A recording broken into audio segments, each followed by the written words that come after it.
Coming up on CTRL-ALT-DEV, what happens when the machine stops being your assistant and starts being your co-worker, your driver, your judge, your surgeon and your bodyguard, maybe even your body replacement.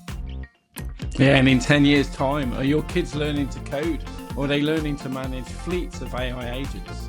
And will Generation Z even need to drive, Paul? That's a great question. Will your takeaway arrive in a self-driving pod, or will it be dropped from the sky by a drone? And will cancer be spotted earlier than ever by AI? And will robots perform operations with great precision rather than the human hands? Yeah, and if cash disappears completely, do we all end up paying with a chip, like a biometric scan, or something embedded under our skin? And what happens when AI can run 99% of a company, but that last 1% still needs a human who remembers how the whole thing actually works? Yeah, so this week we're jumping forward a decade and asking the big questions. What does work and life? And what does it actually look like in 2036? Hello and welcome to CTRL-ALT-DEV, the podcast where we pull apart the future of business, software, AI and society without the fluff, without the jargon fog, and without pretending this stuff isn't already shaping the world around us. It's a very special episode as well. It's another milestone. It's episode 21, and this time we've just launched on YouTube. So you can actually see our ugly mugs. I've had a shave, especially for today. So you can actually see what myself and Sean look like. But yeah, this is the CTRL-ALT-DEV podcast, and welcome. I'm Sean Sale. And I'm Paul Rhodes. And this week's episode is a big one, as Paul says, because we're not just looking at what AI can do today. We're not just reacting to the latest product demo or another week of people pretending their chatbot is absolutely magic. We're doing something a whole lot more interesting, aren't we, Paul? Yeah, we're jumping forward 10 years, Sean. 10 years from right now, and I still look the same in terms of my hair and my skin. Wow. But obviously not in that perfect prediction sense, not in the, this is definitely what's going to happen sense, but in a thought through experiments. If current trends continue right now, if autonomy gets better, if robotics get cheaper, if AI agents get more capable, if businesses keep chasing efficiency, then what sort of world are we actually heading towards? Yeah, so today isn't about us being right or wrong. It's about informed imagination. It's about us taking the signals we already see in automation, self-driving systems, agentic AI that we talk a lot about. Deep fakes is a huge thing right now. AI coding, robotics, digital identity, AI-assisted medicine, the list goes on. And we're just asking the question where this might all lead. Yeah, because the Industrial Revolution didn't just wipe out the blacksmith, as we've spoken about in many, many episodes. It created the mechanical engineer. And AI, I think, is doing the same kind of thing right now. It's not just helping people work faster, it is decoupling headcount from output. And that means the jobs, the habits, the skills, and even the basic routines of life could look completely different in 2036. Yeah, so cue the music, Peter. Give us that future jump. We're going into warp drive. Whoosh! So right now, it is now 2036, Paul. You wake up, you grab those glasses, as you're now hard of sight, and of course you're old. Your wall displays a personalised AI brief telling you exactly what matters today. It speaks to you. We should get Pete, our editor, to age us, like, as I say, with the grey hair, Pete. But half the world no longer really searches the internet. It just speaks and responds. Admin is mostly gone. Basic scheduling, quoting, note-taking, follow-ups, reports, customer service triage, first draft proposals, they're all heavily automated. Yeah, and transport looks different too because, self-driving cars really mature over the next decade. And that affects the whole social meaning of driving changes, doesn't it? Right now, driving means freedom. In 2036, it may mean effort. Yeah, and here's the real question. Will the Generation Z even need to drive? If driverless cars are everywhere, if insurance for manual driving is expensive, if cities prefer autonomous systems, if mobility becomes a subscription rather than the ownership, then learning to drive becomes a niche skill rather than a default life milestone. It's interesting. I spoke last night, Paul, at a football game to one of the Birmingham City Council members, and he said he's been approached by several car companies that do autonomous cars, and they want to test drive it in Birmingham. And he said it's not the sheer fact that they can't do it; it's our roads aren't set up for it. Yeah. Is it good at detecting all the potholes and trams? Exactly. And it's just it's the curbs, etc. It's all those sort of things that you'd Yeah. expect that the car needs to have to know where it Yeah, is. they're not open roads, are they, around Birmingham City Centre? The other thing it's got to take into account is all the other idiot drivers. It's like, yeah, it's mad. My as a total segue, two things have happened around this for us recently. So my daughter had a driving test yesterday, and sadly she failed. But it was 100% her fault, but it did involve another aggressive van driver being like really aggressive behind her, destabilize the sort of thing. So yeah, spent yesterday evening consoling her. But so she's learning to drive, and then at the same time, which is a bit weird for me as a business owner, I've given up my car. So I literally don't have a car. And I'm one of these people who, should I ever become affluent, it might change, but I'm really not into cars. I have no interest in cars. A lot of people I know who are wealthy have loads of motorbikes, loads of cars. Never interested me at all. I see a vehicle as literally that person who wants to go from A to B in the quickest, most efficient way. And for me, that's Uber. Like I love Ubers. Like the fact I can sit in the car and do work. I know that sounds really sad, but like catch up on stuff and have a bit of downtime and just sit there and not think. And then I was reminded, this is like really, it's not a good thing, but we were going to a black tie dinner and we were involved in a car crash. And I think I've broke a couple of ribs in the car crash. We carried on. I still went to the black tie dinner and had some champagne and stuff. But what was interesting was, we were in an Uber. It got hit. It wasn't their fault. There was 5 of us in the car. But this weird thing of we just got out the car and called another Uber and carried on our journey. We didn't have to deal with insurance. I didn't have to wait for recovery. I wasn't bothered. I mean, the guy didn't know what to do. Like half his front end had gone. And it's this really weird thing, isn't it? That like in a selfish way, sorry, I just wanted to go from A to B.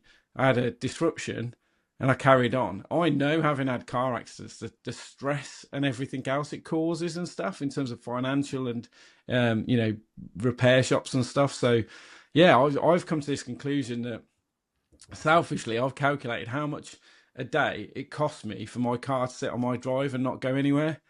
And so then have you done that with AI? I haven't actually. I've done that with literally my brain. Of literally going, how much does it cost to lease the vehicle? How much does it cost to insure it? I also did factor in a couple of repairs over the 4-year lease. And then at the end of the day, it's given me a daily budget for Uber.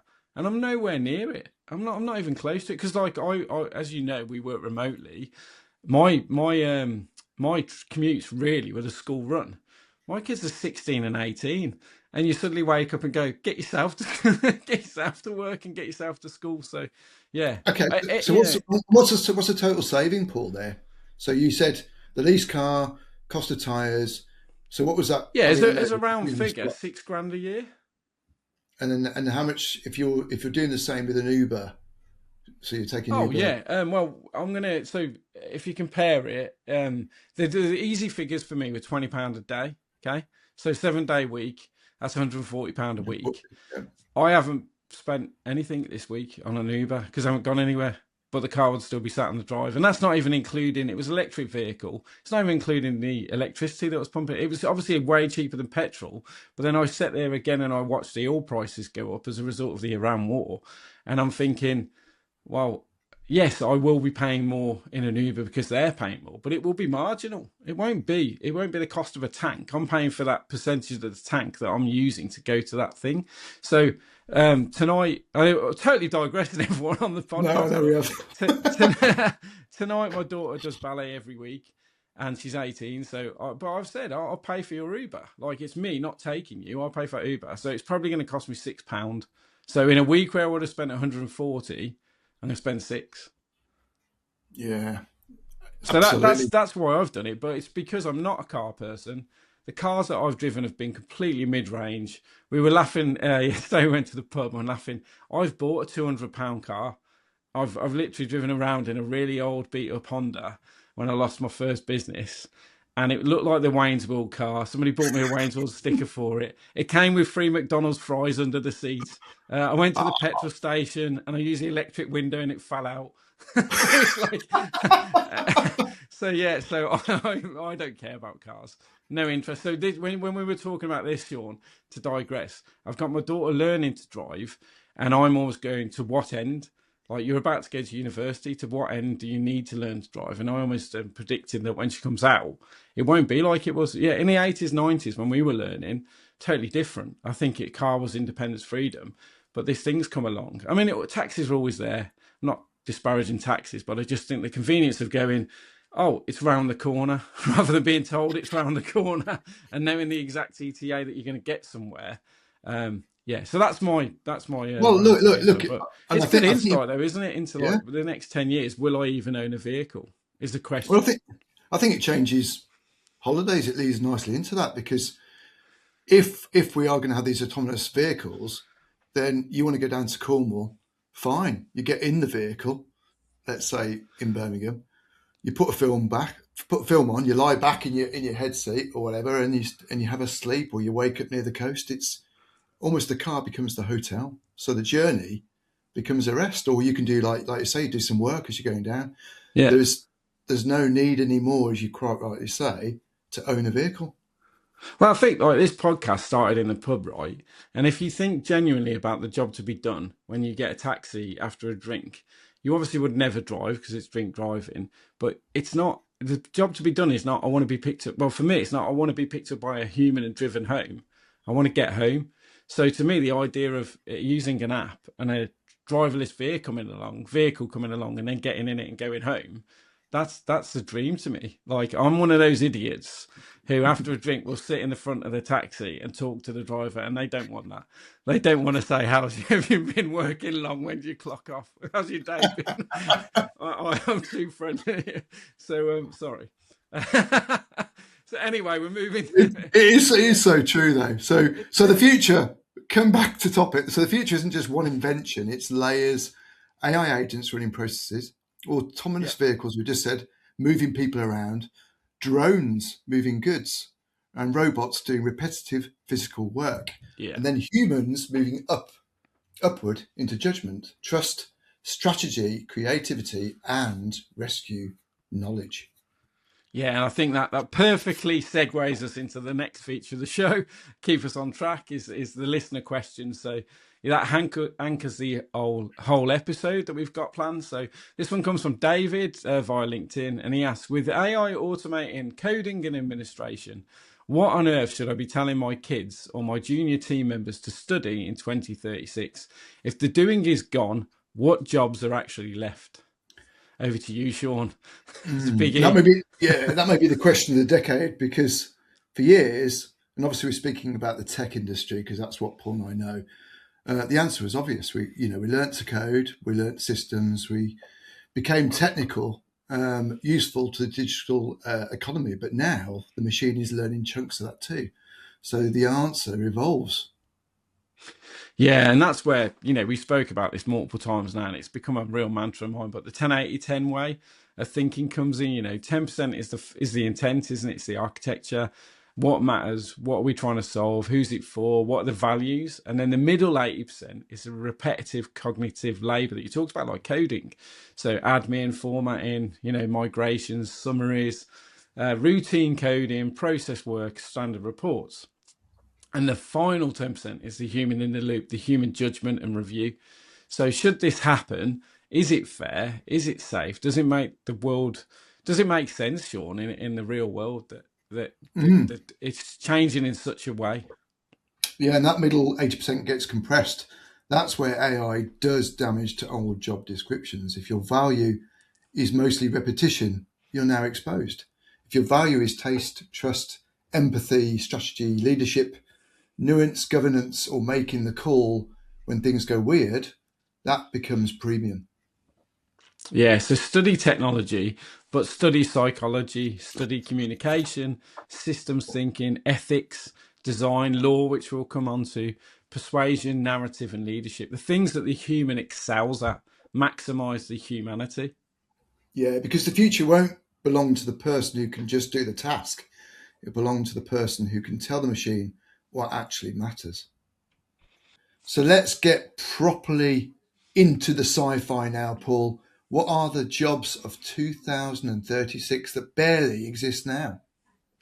So, AI agent architect, not just someone prompting one model. This is a person designing entire ecosystems of autonomous agents working together. Yeah, one writes, one checks, one prices, one negotiates, one monitors, and one escalates. And the AI agent architect decides how the swarm behaves without descending into absolute chaos. Yeah. The second one that's from our deep research on this subject is the thing called a reputation auditor. So in the world of deep fakes, synthetic identities and fake evidence, someone has to verify what is actually real. And you see it's a lot more on BBC now with BBC Verify. I was watching a video earlier about the war, and it's like that's going to become across industry, not just for a news source. Yeah, absolutely. And the person becomes absolute gold because when content becomes infinite, trust becomes scarce. Yeah, exactly. And thirdly, we've found this thing called a synthetic media architect. So someone building entire worlds, campaigns, narrative environments for brands, entertainment, training, and education. Yeah, so instead of making us a video, the brief creates an immerse synthetic brand world people can step into. Yeah. And then fourth is the personal autonomy advisor, a person helping other humans decide how much of their life to outsource AI.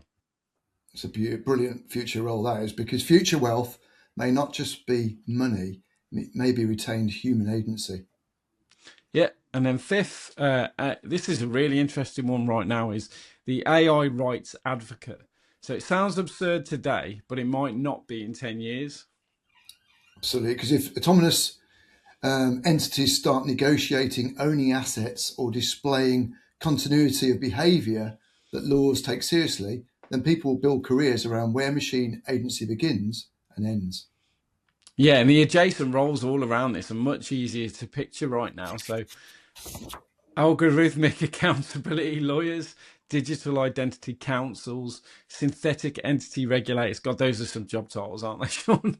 No, no, but I mean, and the physical world roles too. So you've got like a drone traffic manager, because if there's so many drones flying above us in the skies, then obviously we're going to need some sort of policing there. Autonomous transport experience designer, another mouthful one. Robot fleet supervisor, maybe a smart city orchestrator, and a human AI conflict mediator. Yeah, and all of those roles, sorry, sit above like raw output. So they're about orchestration, they're about governance, trust, ethics, design, oversight, and consequence. Yeah, so humans don't vanish, they move upward into the why, the whether, the who for, who gets blamed, and what happens when it all breaks. So let's move into one of the darker but more interesting ideas, the AI judge. And this is where a recent film, Mercy, gives us a great jumping off point, a film with actor Chris Pratt, because it takes an existing fear, algorithmic judgment, and makes it human. What happens when a system doesn't just advise? What happens when it decides? And that's where sci-fi matters. It allows us to emotionally test a future before it arrives. As you think about it, we already accept machine judgment in loads of places. We've got credit scores, we've got fraud flags, we've got insurance risks, priority systems, compliance checks. So the leap isn't from zero to robot judge, it's from recommendation to authority. Yeah, and like you said, it's really iterative as well, isn't it? So, and it's the moment when that line is crossed, isn't it, where everything changes? Because now the question is not, is the judge in a bad mood? It becomes, who trained the model? Who trained the judge? Exactly. It's an AI system that helps sentence you, score your risk, assess your credibility, or decide your eligibility. Then real power sits in the data, the incentives, and the hidden assumptions.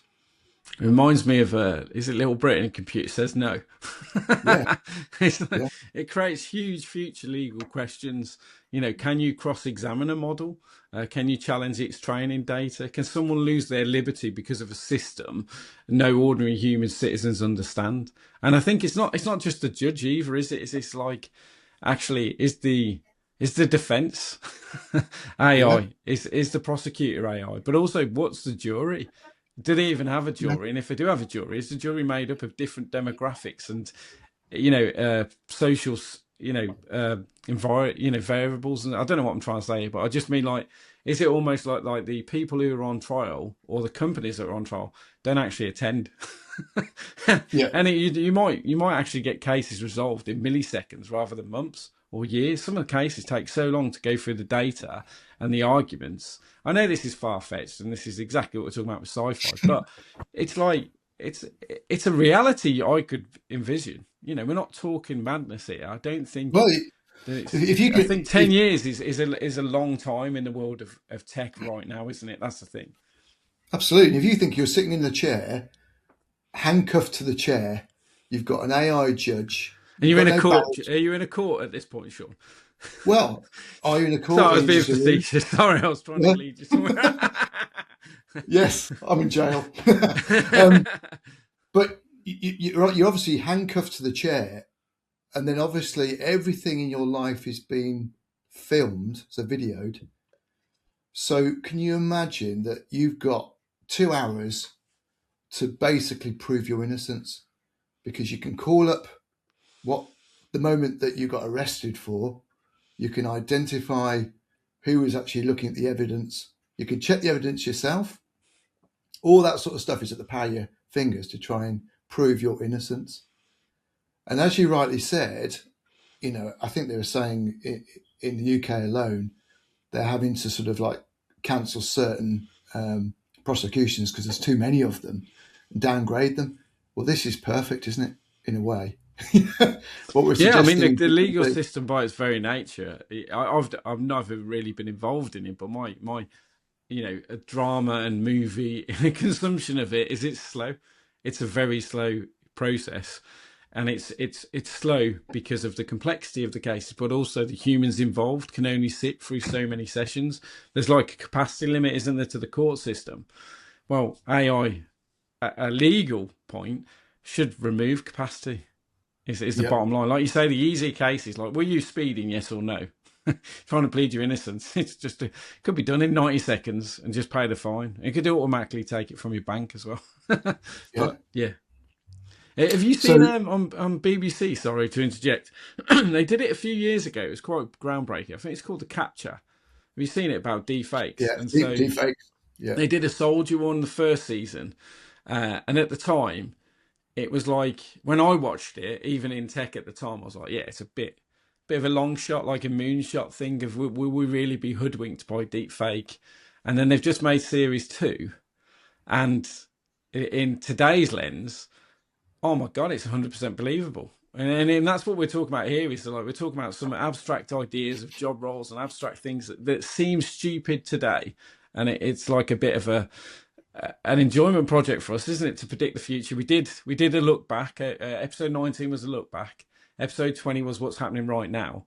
And in this little mini series we're trying to say, well, what does the future look like? We did some deep research to get there, and isn't it interesting that things like legality, ethics, the things that make us human, the things that everyone is subjected to a fair trial, and I'm going to get it wrong, innocent until proven guilty, do those yeah, things. And you bring in films like Minority Report was amazing. You remember it was precogs, so it was they could preempt before you'd even committed a crime. The sci-fi film, I thought it was an amazing film, and those things today. Okay, that's maybe a bit more. It's like we're not really going to become Avatar in 10 years, but it's a trajectory that you could see, yeah. genuinely in today's But world do you becoming. remember Demolition Man with Sly Stallone Oh, brilliant film! and Wesley Snipes? And they Wesley it was all, Snipes, yeah, and Blade. yeah, they were cryogenics, weren't they? And Yeah, they were sort of like brought back to life after so many years. But yeah, the relationships had all broken down. It was all relationships with robots. It was unbelievable. But of Yeah. course now, and you remember they're walking into the house, and there was a robotic voice that would speak to them and say, "How's your day?" and interact with them. And he couldn't believe, Sly Yeah. Stallone couldn't believe that this is obviously where we've gone as human beings. But Yeah. now that what we thought was completely unbelievable, no way that would happen, is totally Yeah. believable today, isn't it? It's like some of the UX stuff, like the user interface stuff. Sorry, in Minority Report, he puts on gloves and he's moving screens around and stuff. Okay, again, it's like far fetched, but yeah, I think I'll take away from this episode, Sean, of the podcast, that I've got some weekend watching to do, because I can't remember the last time I watched Demolition Man. I'll hold it up to the 2026 kind of viewpoint. So yeah, there's some good films we've mentioned there, some good watching for people if you're interested in a sci-fi, but not a million miles away, I think, is the thing. Yeah. Sorry, should we get back on track, Sean? Yeah, we will. And that's why this becomes real. It won't be sold as core technology. It'll be sold as improved justice. Yeah, and although supporters would say something else, they'd say human judges are inconsistent, biased, emotional, tired, and influenced by factors they shouldn't be. I mean, politics definitely, as in some dramas, plays an impact on the judge. So that the sales pitch for AI justice would be fairness through consistency. Absolutely. Now let's turn to another major future area, health and our NHS in the UK. Because if AI is already helping detect cancers, abnormalities and patterns that humans might miss, then the obvious question is, how far does that go by 2036? And this is where the future gets astonishing, because if AI can dramatically better, or can be better at spotting disease early, then medicine stops being mostly reactive. It becomes predictive. Your scans, your bloods, your biomarkers, your genetics, your lifestyle, and your historical data may all feed into a living model of your body.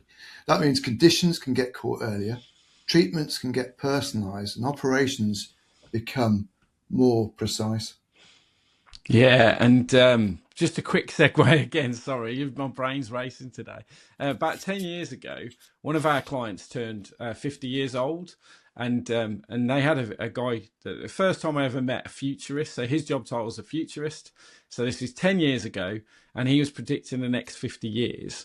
And what he was saying is, and it's it's obviously a subject that I'm not au fait with, but he was explaining that the urine in a human body tells people more about their conditions and their ailments than anything else. So he was predicting that we'd be the most medicated humanity ever. And the reason being, you'd basically wake up in the morning, go to the toilet, that would then dispense medicine, because everybody is lacking some sort of, optimum pills and stuff. And there's a guy on Netflix who's like running an insane thing to live forever, and he's taking so many supplements, it's untrue. Yeah. But it's this idea that everybody wakes up a bit dehydrated, everybody wakes up lacking iron or whatever it might be, and that urine is used by the future toilet that would be AI assisted to diagnose and then to medicate.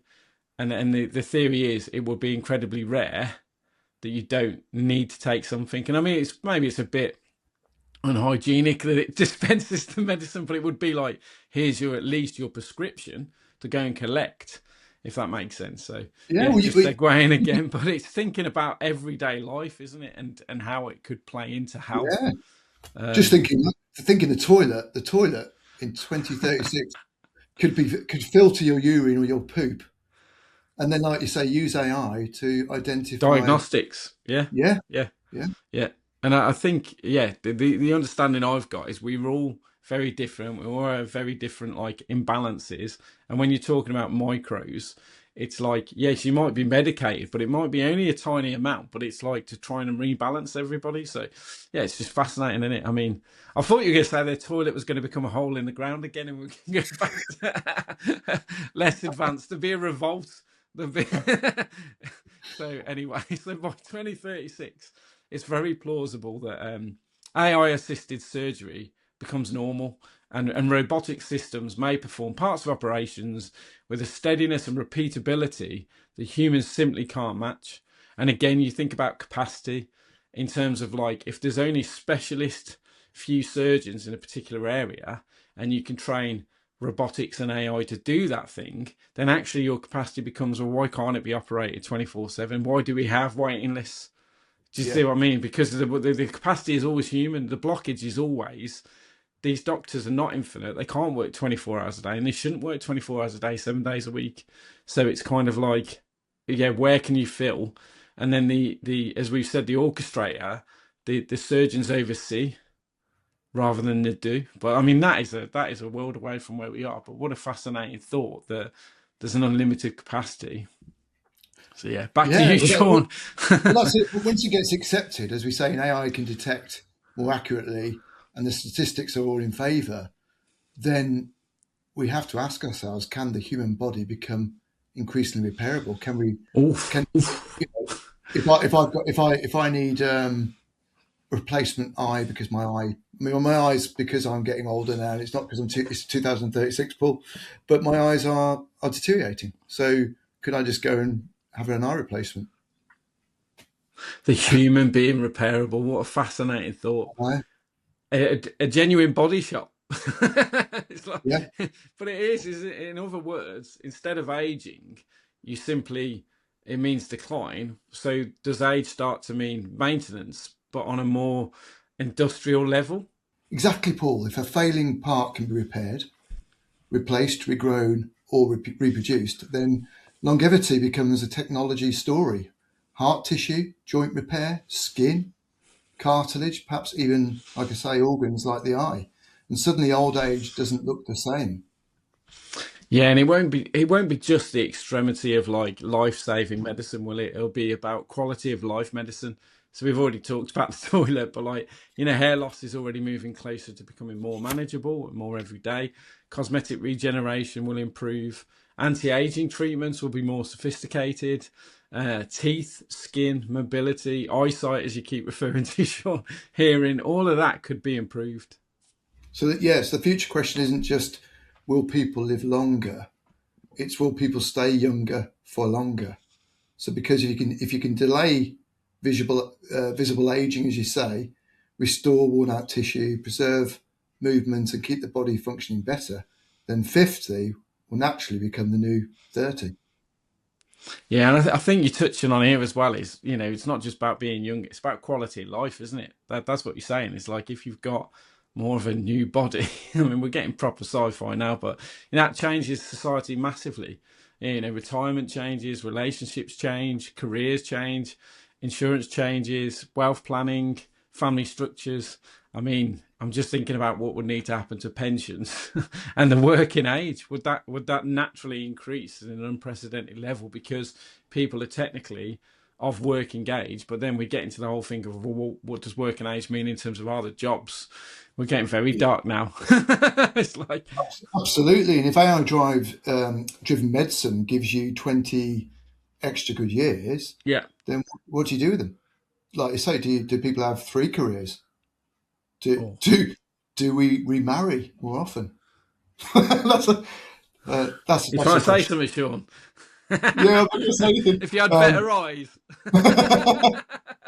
I mean, do you reset your lives at 60? And do businesses stop assuming older people are winding down? Yeah. And I guess based on everything we've just said, like the deeper question is if longevity tech gets expensive first, does it then widen inequality? So do the wealthy actually buy time? And talking about another film, I'm going to get the title wrong, but there's one with Justin Timberlake. I don't know if you've seen it, where people are. It's literally called Time or something, and that's the currency, and people get killed to rob their Yes. time. Yeah, and another one for your watch list for the weekend. Yeah, is that the one where we go into the gym and you have to earn credits by running and doing some Yeah, exercise? exactly that. And it's like a watch on your wrist, and it tells you how much time you've got left. And yeah, the super wealthy buy the time of other people. I mean, I'm remembering it, so I'm probably getting it wrong. But Black Mirror have done loads on this, where they've had a similar concept of you perform basic activities like running on a treadmill to earn credits, and it's that Yeah. kind of tokenized system. So yeah, I am digressing again, but hopefully at the end of this, in their show notes, what we will do is put all the films we've credited. Because that's probably the best episode we've ever done, Sean, is to give people a list of sci-fi movies to go and watch. So. Yeah, absolutely. To finish the point off, if advanced regenerative medicine extends high quality life, then access becomes one of the biggest moral issues of the century. Wow. So let's move into money then. So because that's another big question, isn't it? Is whether cash completely disappears. And I think 10 years forward, it's entirely plausible that physical cash will become niche. Not impossible, not illegal, not just unusual, but most people will pay biometrically, automatically, or invisibly. Yeah, and once that happens, people stop. Payment stops being an event, doesn't it? It says. I guess it's the argument if you don't take your wallet out. But I can't remember last time I carried a wallet. I can't remember last time I carried a physical card. I mean, it's just my Apple Watch and my iPhone pays for everything. And as long as one of them's got charge. But yeah, you move through the world and without really thinking about it even now, payments happen, don't they? I'm sure people's bank accounts have got stuff going out and you'll go to the shops and use watches and your phones. And this is just that next iteration. That would have been when we were kids, people were using checks. I know. I remember travelers' checks as being like a way to securely do foreign currency, and it's just, looking back, it's phenomenal how far it's gone. I think you have to look back, see how far it can go. Yeah, that's the key thing. Well, on your subject of cards, I literally forgot to take my credit cards to. I went to BMW to get a service done, so I got my iPhone and I said, "Can I pay with the iPhone?" Of course, because you haven't got the digital business card on the iPhone, they just don't allow you to do it. I got caught out. I had to get someone to drive all the way back to my house to pick up my my credit card to come all the way back again. Because I've got my business cards on Apple Wallet. Have you? Yeah, all my banks. Well, didn't seem to want to do it for the HSBC. So okay, yeah, I'm not with them. So it might be that. So, yeah. Back to the actual conversation. trying to solve your car service woes. Yeah, absolutely. So face scans, palm scans, voice print, maybe something we have to wear, or yes, eventually perhaps something implanted into our wrists, a chip in the arm, the hand, or under the skin. Yeah, and the sales pitch will be obvious. It's convenience. No cards, no phone, no wallet, no forgotten PIN, no fumbling around at the checkout. And for transport venues, subscriptions, access control and healthcare records, I think, we believe it's all going to start to merge. One identity, one payment layer, one presence in the system. And then comes the concerns: privacy, tracking, surveillance, dependency. What happens if the system goes down? What happens if someone's digitally excluded? What happens if it's used for malice? I mean, it's kind of the current debate that's been going on around ID cards, isn't it, in the UK, really? It's like, imagine that in a implanted chip. And that's all gone quiet, the identity cards, hasn't it? But all jokes aside, what happens if access to money becomes physically tied to your body? People laugh and say, what if someone chops your arm off to buy a sandwich? But underneath the joke is a serious concern. If payment identity becomes inseparable from your body, then crime evolves too. Yeah, and then there's social control. If everything's traceable, if every transaction is visible, if systems can freeze access, then money is no longer just money, it becomes permission. And that is massive, isn't it, Paul? Because once money becomes programmable, the state, corporations or platforms could theoretically shape how, where and when it gets used. Yeah, so the future may bring amazing convenience, but also huge debates about autonomy, civil liberties and digital rights. And that creates another set of future roles. Digital money rights advocate, a biometric identity auditor, these are the jobs, by the way, payment sovereignty consultant, human liberty technologist, all massive long-worded job titles. So we've discussed a lot today, Sean, and I think in the interest of time, we'll do a part 2 on this because we've got so much more to discuss, including the universal soldier and also intimacy and human relationships. So what have we actually said today is that not that humans disappear. It's not that AI takes every job, but it's like, and it's not that 2036, some robot is a dictator. Yeah, we said something more interesting, that work, health, transport and money and even aging are all likely to become more autonomous, more data-driven and more machine-meditated. And in that world, the premium human skills are not average output. They're judgment, trust, ethics, storytelling, orchestration, rescue knowledge, empathy and responsibility. And maybe that's the real shift. You know, the future is not man versus machine. It is what kind of society do humans build around the machine? And what do we refuse to hand over? The driving, the justice, the war, the money, the health. That is the real debate.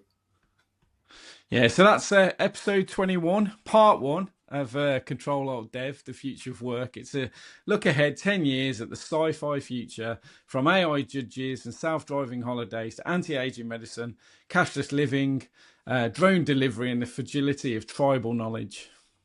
And we'd love to know exactly what you think. What job title do you think will exist in 2036 that may completely sound ridiculous today? Yeah, what part of your life do you think will be fully automated? And what part of life should never, ever be handed over to the machine? So message us on LinkedIn, send us your predictions, and if you enjoyed this episode, share it with someone who thinks AI is just a better spell checker. This has been Control-Alt-DEV. I've been Paul Rhodes. See you next time. Bye for now.